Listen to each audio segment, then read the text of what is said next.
All right, welcome to the second episode of the Marvel Fresh Start podcast.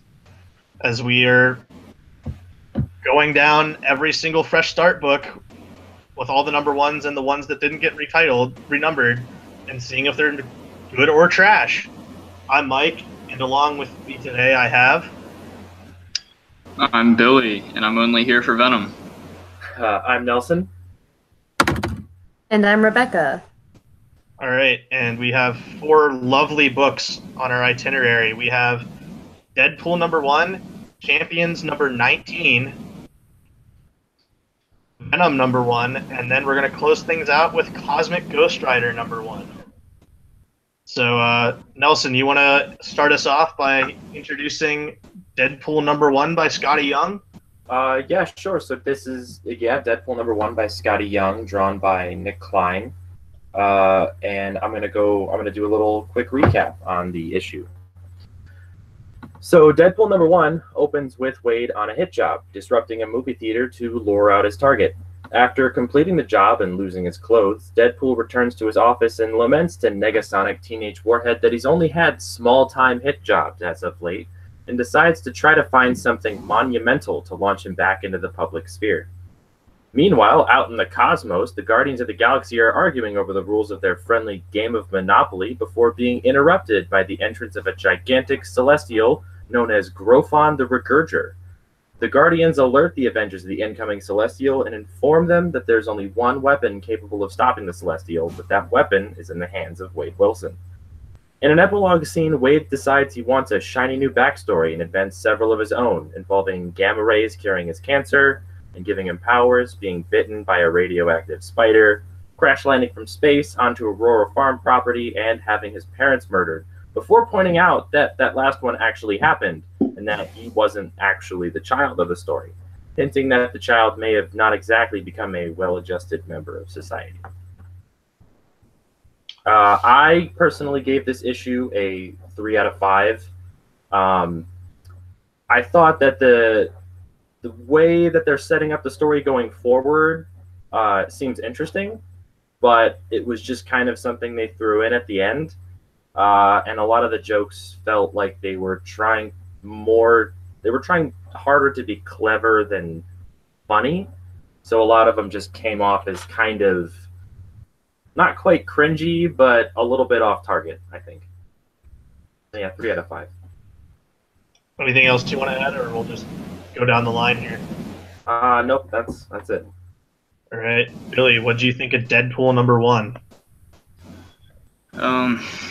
As I've spoken to you, Mike, and Vince about previously, I'm not a big fan of Deadpool recently, because I just feel they try too hard to have him be this reference machine. And a lot of times it results in him being placed into books where he has no place, and his books being very subpar. I think this is kind of an example of that. It's pretty much just a stereotypical Deadpool book. I give it like a 2.5 out of 5. 2.5? So, I guess, Rebecca, what are your thoughts then on it? Overall, I'd give it a 3 out of 5. I thought it was fine. I didn't think it was anything great. Like, it's a fun issue, but I don't really think it's for me. I thought it was kind of long, and I thought it, like, dragged at certain places. Like, if it was shorter, I think it would have been better. Yeah, I gave this a 3 out of 5 in the vein that Scotty Young is an artist new to writing. His art with Klein, I think, makes this book really nice to look at, and I like the art style they went with. Overall, though, the word I kept writing down, and it's sticking in my head, is disjointed, as you have these multiple plots that are set up, and then the humor is very forced from the movie, especially having Negasonic Teenage Warhead there, and, like, the unicorn thing, and then, like, him losing his clothes and stuff.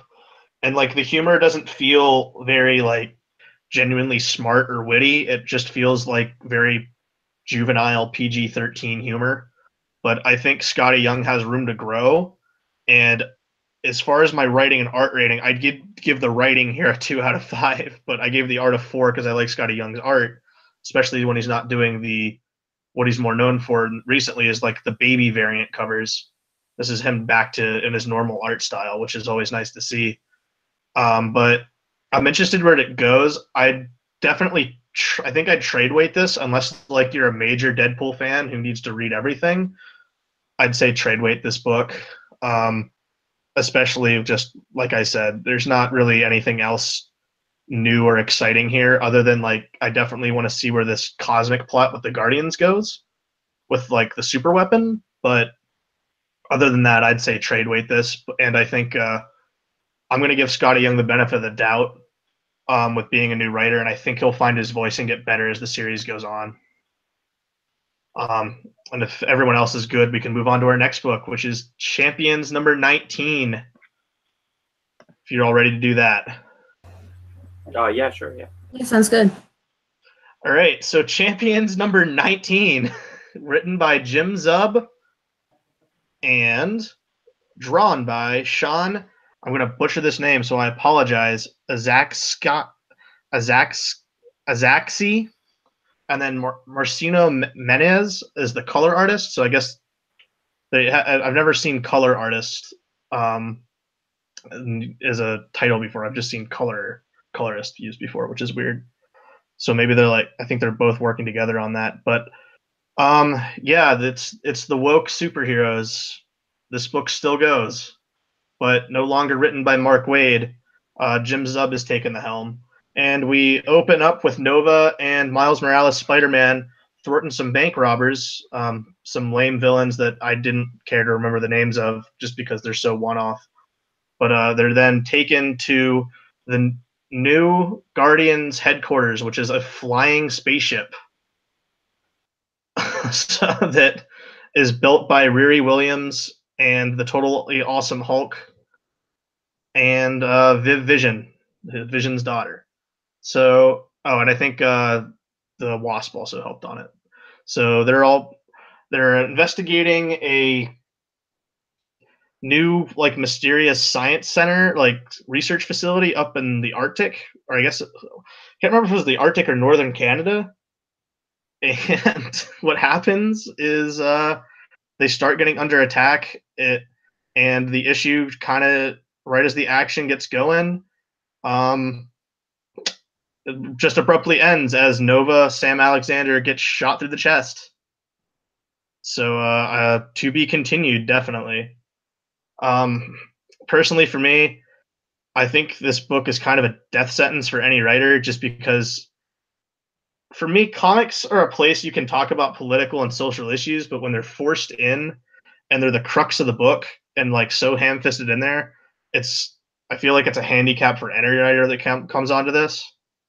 And honestly, every character on this team is a legacy hero off of a different character that I'd rather read. And that's just me. That's not on the characters themselves. I don't really care about this team at all. And I would rather read like some of the characters like Miles or Ms. Marvel, I'd rather read in their own books than this team book.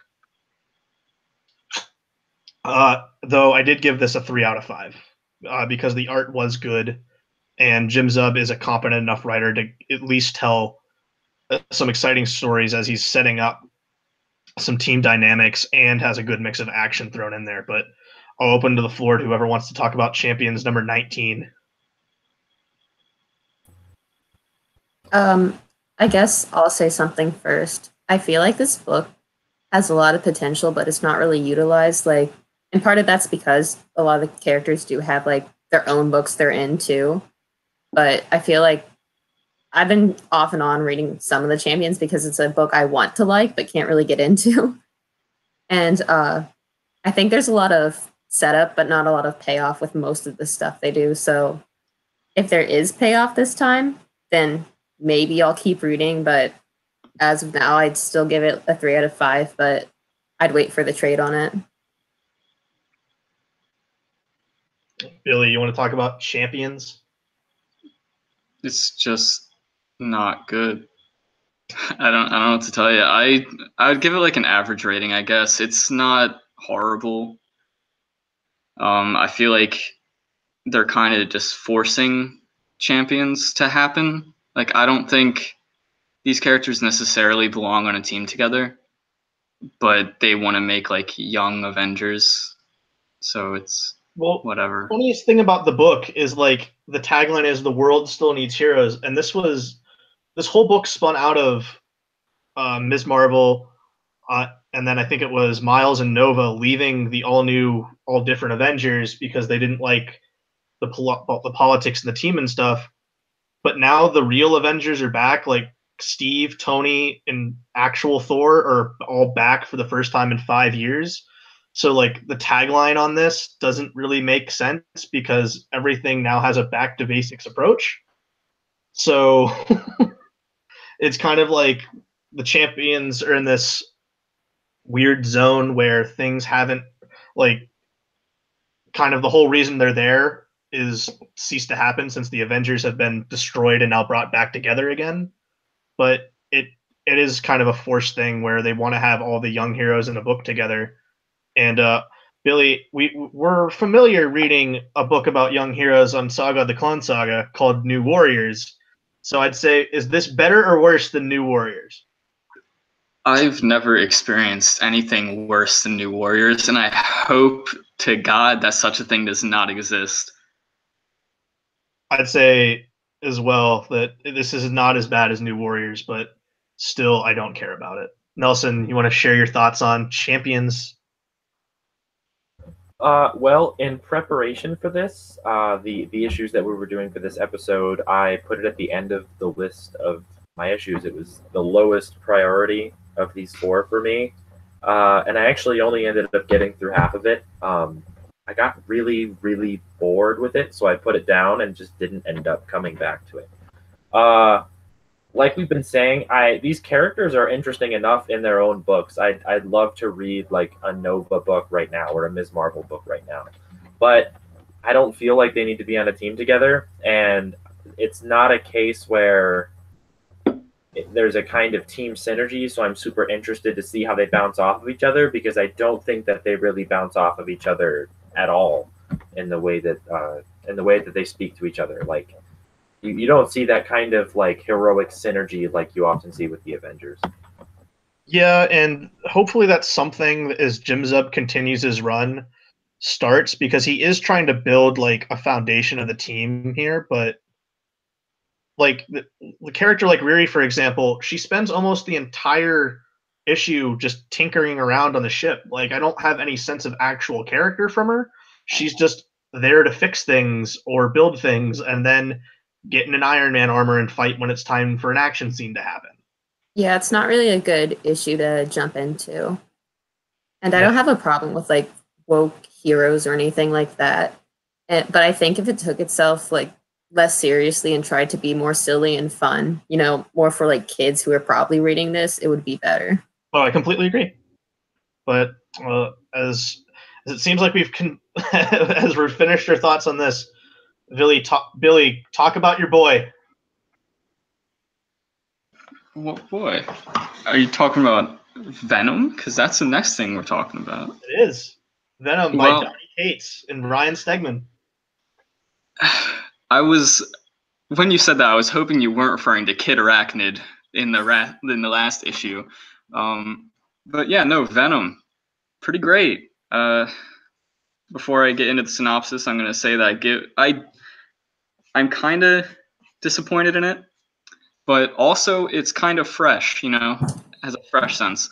So we get into this. It's this weird Norse Viking castle siege going on, and you see that there's a giant symbiote seemingly eating all these Vikings.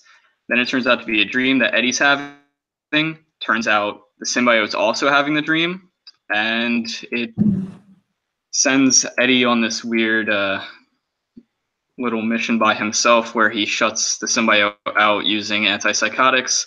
He busts the new jack-o'-lantern, which no one really cares about.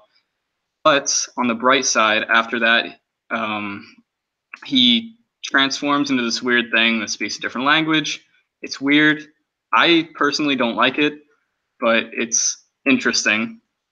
It leads to him meeting this dude who was apparently in this old military type John, where they put symbiotes on people. And that's another thing I don't necessarily like, but it's all right. Venom goes to save them, the remaining people in his task force, I mean. He doesn't. And it builds up to there's this weird symbiote god ancient thing coming. All in all, it's decent issue. Tries to throw some new things in with the symbiote lore. I think it doesn't work that well because I think they're trying to force too much on the first issue. But I am excited to see where it goes. I give it high, either like a high like 3.8 or a 4 out of 5. Well, I want to say that right now. I gave this 4 out of 5. I loved this, and I'm kind of going to tear down your boy here. Venom is the most overrated and oversaturated Spider-Man villain ever. And for the first time almost ever in his creation, Donny Cates has taken Eddie Brock and basically made him interesting and done something cool. And I'm kind of excited to see where it goes because he's also tying it in with the Agent Venom stuff with Flash. Because when the soldier guy comes in, he thought he was Flash that was still Venom, but no, it's Eddie again because forced movie synergy. But I think this completely works, and if like I said, if you can get past the retcons or live with them, I think it's a pretty interesting book, and I really am excited to see where it goes. And then having a Spider-Man artist that's familiar with the playground, like Ryan Stegman, who drew Scarlet Spider when it was Kane with Chris Yost, definitely helps this book feel definitely kind of familiar in a Spider-Man sense. And I really liked his Venom. I don't know, Billy, what do you think of Stegman's art? I really like it. It's probably one of the best Venoms I've seen, to be honest. It's really, like I said, it's refreshing. I don't know why I pronounce it like that, refreshing. But yeah, because a lot of people just draw Venom like really exaggerated and with a really long like bottom jaw and stuff like we've seen on Clone Zone. But this is just like what you'd expect from Venom. He looks like Todd's Venom, right? He's not too big and he's not too small. He's like exactly how he should look. He's big enough to be intimidating without looking ridiculous, and his mouth is like frightening, but it's not like cartoonishly gross. But yeah, I love this issue. Billy, Rebecca, Nelson, Rebecca, if you guys want to give your thoughts on Venom #1, I'd say definitely. This is a pull for me if you're reading or interested in the Spider-Man line of books. I would definitely pull this. If not, it's a trade weight for me. I thought it was a decent issue. It's definitely better than any of the last Venom stuff in the last year since Agent Venom. Like I read the last one, like I was hate reading it because it's terrible, and so right away this is like a step up, and the art was pretty good too, I thought. But one of the problems I have with this, and this is more from like a nerd rage standpoint than anything, but like I feel like a lot of writers don't really know what to do with the character because he's kind of boring when he's not in Spider-Man stuff. Yep. And so a lot of the plot lines are either the symbiote's like evil or crazy, like again, or there's just more of them. And they do both of that in this book. So I'm interested to see where it goes, but I don't really have high expectations for it.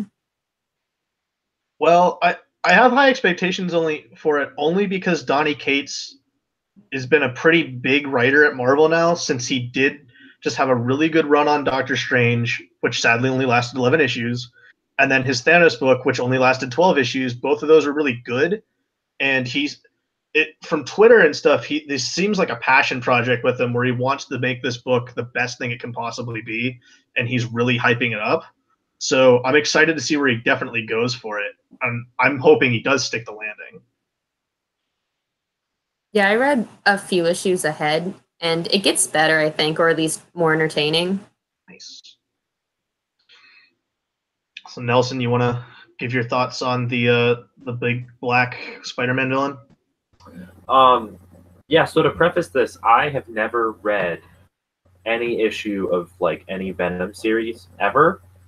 So I think that might be one of the reasons that like I just came away with this like with such a positive feeling about it. Like I know that the typical like tropes of his stories are more symbiotes or the symbiotes get crazy or things like that. But I've never read that, so it still felt fresh to me.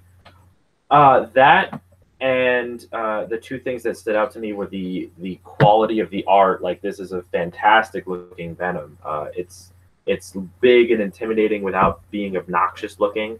Uh, that and the dialogue between Eddie and the symbiote it was a really good dialogue. Like it really feels like they have uh, a symbiotic connection, I guess would be the word. But it felt good. It felt like good dialogue. That's one thing that like will save or kill a book for me is just the quality of its dialogue. I thought it was really interesting that we saw the symbiote itself being scared. That's a thing I've never really seen before. I found that interesting. And bringing in like that fear and sort of the symbiote not even like understanding what's happening to itself. I don't like the parallels and direct references to mental illness throughout the issue are something that I think are powerful to use in your narrative. So I just feel good about it. I am interested to see where it goes. The art really makes the sort of crazy symbiotes look interesting enough that I kind of want to learn more about them. So I don't know if I would pull this just because it takes a lot for me to want to pull issues. But I would probably trade weight this one. Okay, nice. Billy, Billy, anyone else? You guys have any final thoughts on Venom? Because if not, we're gonna head into a book that I gave the highest rating on this episode. Yeah, I'm excited for that, but I will leave off a couple comments about Venom. I do like this issue. I do like what they're trying to do because I do agree that Eddie was in dire need of some character reworks and adding stuff to his story because he's pretty one-sided or has been in the past. I still stand by that they kind of tried to put so much in this first issue with in terms of what they're trying to build up. I think they could have spaced it out a little better, but I am excited to see what they do with this symbiote god type deal. The symbiote god kind of stuff has my mind ringing back to Planet of the Symbiotes, but Don't talk about because Planet of the it's so Symbiotes. recent in our heads. I don't think it'll be like that though. But we had fun. At least we had fun with that story on Clone Saga though. And as we're wrapping up on Venom, it's our final book on this rundown, sticking with the same writer, Donny Cates, but with artist Dylan Burnett. It's a mini series spinning out of the pages of Donny Cates' Thanos book, Cosmic Ghost Rider #1. I gave this book a 5 out of 5 stars because very rarely, once in a while, something so ludicrous of an idea will happen, and it takes a special kind of writer and a special kind of artist to stick the landing and make you go, okay, this is absolutely awesome and crazy balls to the walls action, and I'm totally down for whatever happens. And that's Cosmic Ghost Rider #1. So if you're unfamiliar with Cosmic Ghost Rider, I had to look this up. It is Frank Castle, the Punisher, but from a future. So in Donny Cates' Thanos series, there's a future Thanos who destroys the whole world, and he kills the Punisher, and the Punisher's like, man, I really want to kill Thanos. So Mephisto shows up and makes him a Ghost Rider. But because everyone on Earth is dead, there's no souls to punish, so he goes to space, and in space he becomes a herald of Galactus to try to kill teams up with him to kill Thanos, and then Thanos blasts Galactus's head off, and then Cosmic Ghost Rider then becomes the herald of Thanos. And then something happened there where he died in that book, which is why we open up here with Frank Castle in Valhalla, where he beats up a god who he beats his nose off. And then Odin shows up and he's like, okay, you clearly have so much rage and anger. I'm going to give you your powers back and you can do whatever you want. So naturally, since he hates Thanos and no one else has ever decided to do this, let's go back in time and try to kill Thanos as a baby. But that doesn't work, so he just takes him on this, what is assumed to be this cosmic adventure. So I absolutely loved this. This was crazy, zany, cosmic hijinks, but like almost like a 1980s B action movie that I loved it. And Dylan Burnett's art is kind of, to me, like a mix of Scotty Young, but with some Jendi Tarakovsky in it. And after looking at this, I can't picture this book looking any different. And it's only 5 issues. I'm pulling this and I'm buying the trade in hardcover because it's such a crazy idea and I loved the first issue so much. But yeah, Donnie Cates, he's 2 for 2 with me on this episode. I'll open it to the floor and you guys on what you thought of Cosmic Ghost Rider.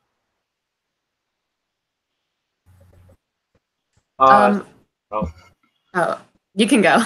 Okay. So I also loved this issue. I was immediately sold on it after I found out that it was actually Frank Castle who had become Ghost Rider. I kind of had a feeling that it would be ridiculous enough for me to just be on board with it.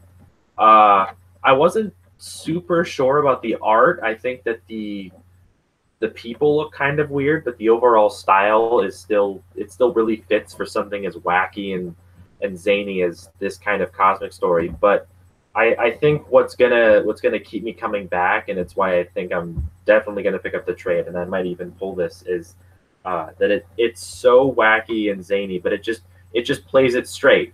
It doesn't try to make it too serious. It doesn't try to be super meta. It's just weird, and it embraces being weird. And I respect something that is that weird and yet has those moments where Frank is reflecting on like the death of his family and things like that. And, it's just great. I just loved it.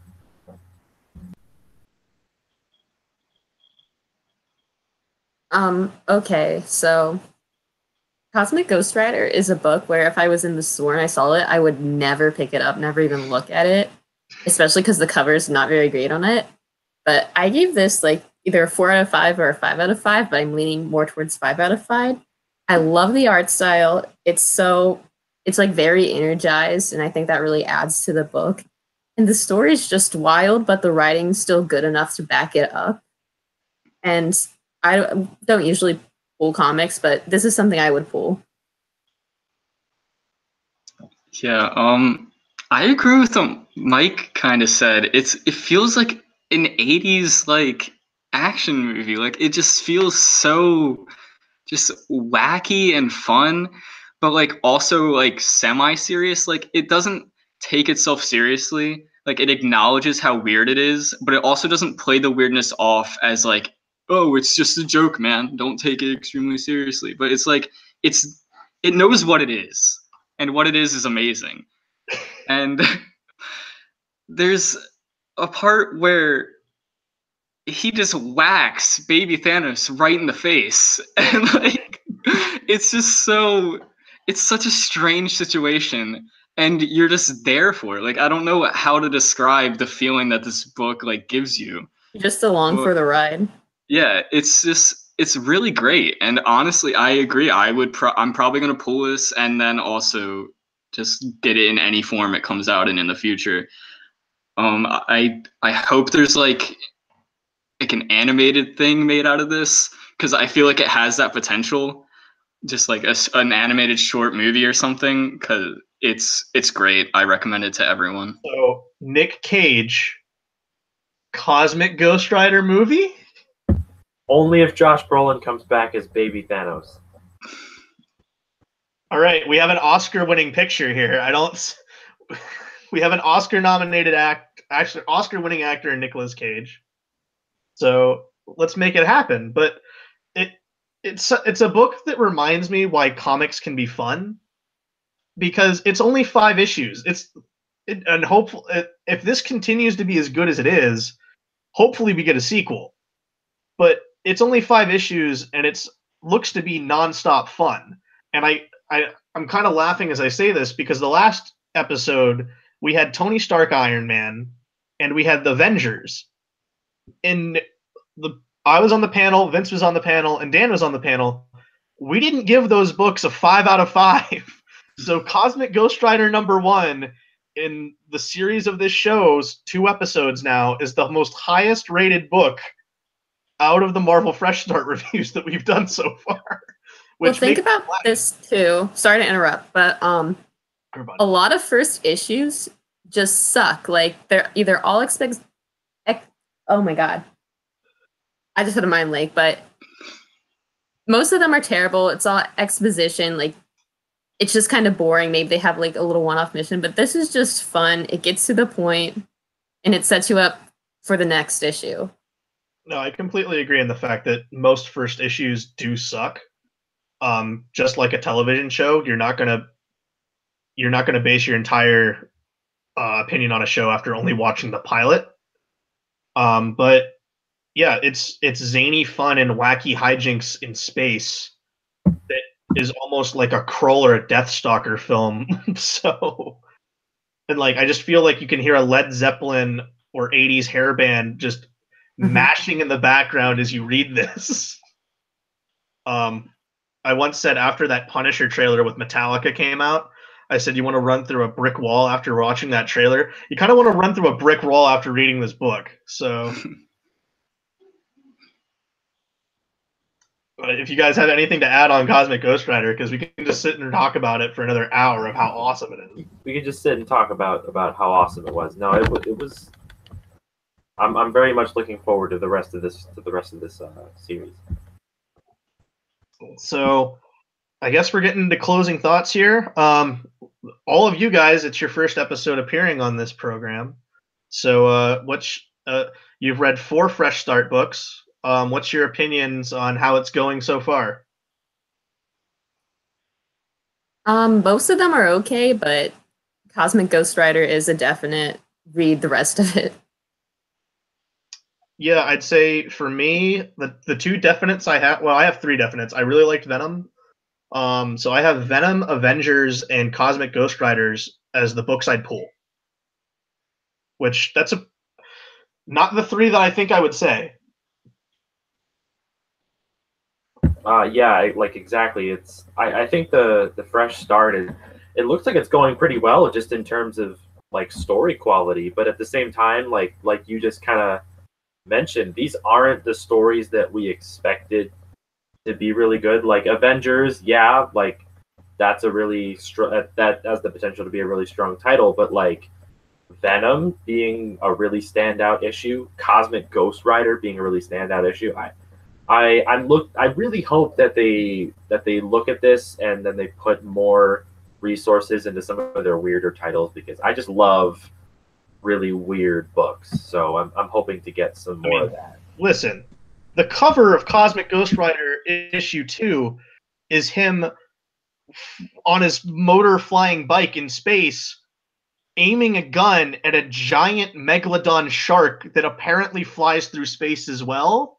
The Meg coming to theaters. Yeah, that's right. The Meg coming to theaters this summer. Our great sponsor from the Clone Zone, I guess, had to squeeze in another ad revenue on this. But yeah, I want to see where this goes. But yeah, I mean, we haven't talked about some other books yet. Like Amazing Spider-Man came out at the time of this recording. It came out this week. Well, this past week now, it's Sunday. But that was really good. And I think overall, I'd like to say so far the Fresh Start Initiative has been a lot better, like a lot of more good books than bad books. The last episode I did give 2 2 out of 5 ratings, but that's not for the. But everything else has been a 3 or above, so it's been pretty positive for me after reviewing 8 books.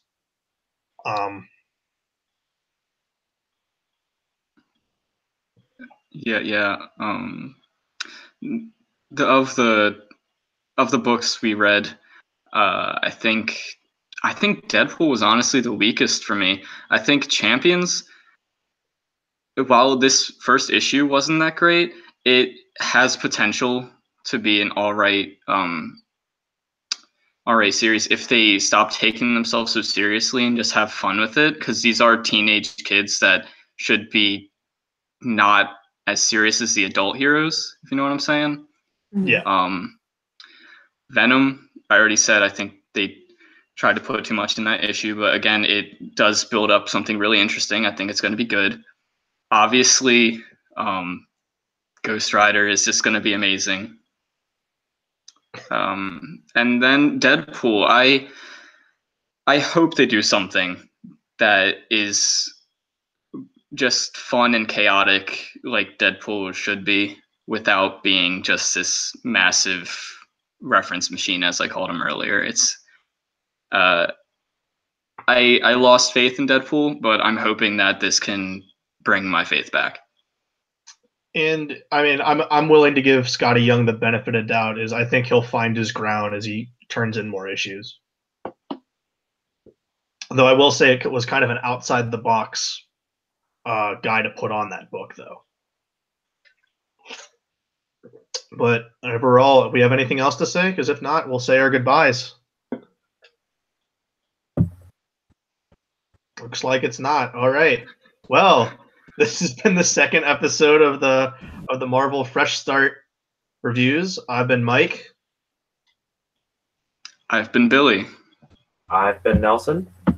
I've been Rebecca. And only you can be Cosmic Ghost Rider. So make sure to get home safe and feed your baby Thanos. Have a good night.